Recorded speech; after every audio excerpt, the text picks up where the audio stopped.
ostrich လို့ခေါ်တဲ့ငှက်ကလအုပ်တွေအစာစားပြီးတိုင်းဘာကြောင့်ကြောက်ခဲလေးတွေစားနေရတာပါလဲအဓိကအကြောင်းရင်းကတော့သူတို့မှာအစာတွေကိုဝါးစားဖို့သွားမရှိတဲ့အတွက်ကြောင့်ဖြစ်ပါတယ်အဲ့ဒါကြောင့်အစာတွေကိုဓာတ်ရိုက်မျိုးချပြီးအစာချေလမ်းကြောင်းမှာရှိတဲ့ Jazz လို့ခေါ်တဲ့အစာအိမ်ထဲကိုရောက်သွားပါတယ်ပြီးတော့အဲ့ဒီကြောက်ခဲတွေကအစာအိမ်မှာရှိတဲ့အစာတွေကိုကြိတ်ချူဖို့အတွက်အထောက်အကူဖြစ်စေတဲ့အတွက်ကြောင့်စားနေရခြင်းဖြစ်ပါတယ်အစာတွေကိုပုံသိငယ်တဲ့အမှုတ်တွေအဖြစ်ကြိတ်ချေပေးပြီးတော့အစာချေဖြတ်မှုကိုလည်းမြန်ဆန်စေပါတယ်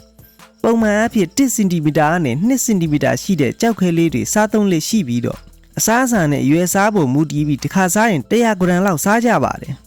ကြောက်ခဲတွေကအစာအိမ်အတွင်းမှာရက်နှင်းငယ်ထိရှိနေပြီးတော့အချိန်ကြာလာတဲ့အမျှကြောက်ခဲတွေကိုပြန်လဲစွန့်ထုတ်ကြပါတယ်